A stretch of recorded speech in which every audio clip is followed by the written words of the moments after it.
Bismillahirrahmanirrahim. Assalamualaikum warahmatullahi wabarakatuh. Saya Iseng Kurnia Fadilah. Saya dari kelas 21B. Sini saya akan menjelaskan tentang konsep perubahan sosial. Langsung saja. Perubahan sosial adalah transformasi yang terjadi dalam struktur dan fungsi masyarakat, termasuk nilai-nilai, sikap, dan perilaku individu dan kelompok dalam masyarakat. Transformasi ini dapat terjadi secara gradual atau perlahan, atau revolusioner, cepat dan drastis. Adapun saya akan menyebutkan di sini karakter-karakter perubahan sosial. Yang pertama itu adalah universal. Dia terjadi di semua masyarakat tanpa terkecuali. Yang kedua itu berkelanjutan. Secara tidak langsung terjadi secara terus-menerus dan tidak pernah berhenti. Dan memengaruhi semua aspek kehidupan, dari struktur sosial, budaya, politik, ekonomi hingga teknologi.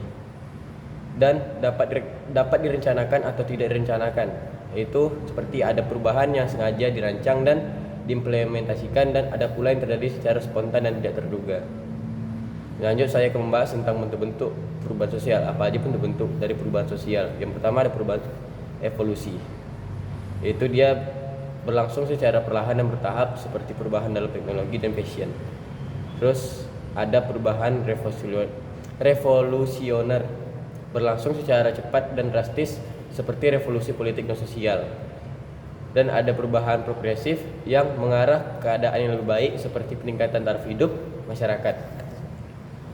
Ada juga perubahan regresif, mengarah ke keadaan yang lebih buruk, seperti kemunduran ekonomi dan degradasi moral.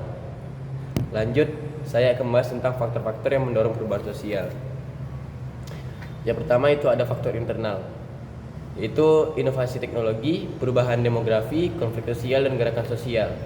Dan ada juga di sini faktor eksternalnya, yaitu seperti bencana alam, globalisasi dan pengaruh budaya asing.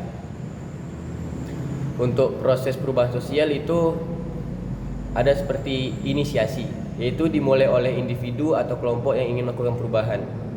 Selain inisiasi ada penyebaran. Penyebaran yaitu gagasan perubahan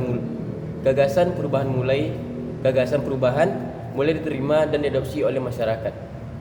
Yang terakhir ada institusionalisasi, yaitu perubahan menjadi norma dan nilai baru yang diterima oleh seluruh masyarakat Indonesia. Dan lanjut, saya akan membahas tentang dampak-dampak dari perubahan sosial. Yang pertama pastinya itu ada dampak positif. Itu apa aja dampak positifnya? Peningkatan taraf hidup, kemajuan teknologi, dan modernisasi. Sedangkan dampak negatifnya itu ada ketidakseimbangan, ada krisis identitas, dan anomie. Adapun sini saya akan membahas teori-teori perubahan sosial. Yang pertama ada teori fungsionalis, yaitu perubahan sosial terjadi untuk menjaga keseimbangan dan stabilitas masyarakat. Terus ada teori konflik. Perubahan sosial terjadi akibat adanya konflik dan ketegangan antara kelompok dalam masyarakat. Ada juga teori interaksionis simbolik, yaitu perubahan sosial terjadi melalui interaksi dan komunikasi antara individu dalam masyarakat. Saya di sini akan menyebutkan contoh-contoh dari perubahan sosial. Yang pertama itu ada perubahan teknologi. Penggunaan internet dan media sosial semakin luas.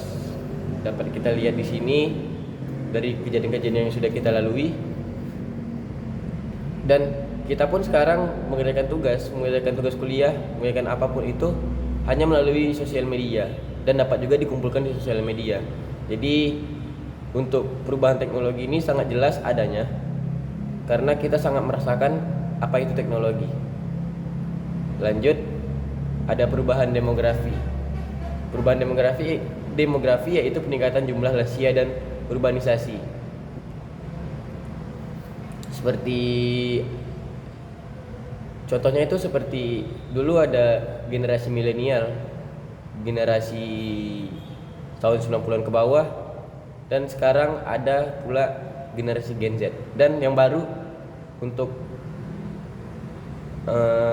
range umur biasanya itu 90 ke atas itu disebut dengan generasi sandwich karena dia berada di tengah-tengah di antara milenial dan generasi Z.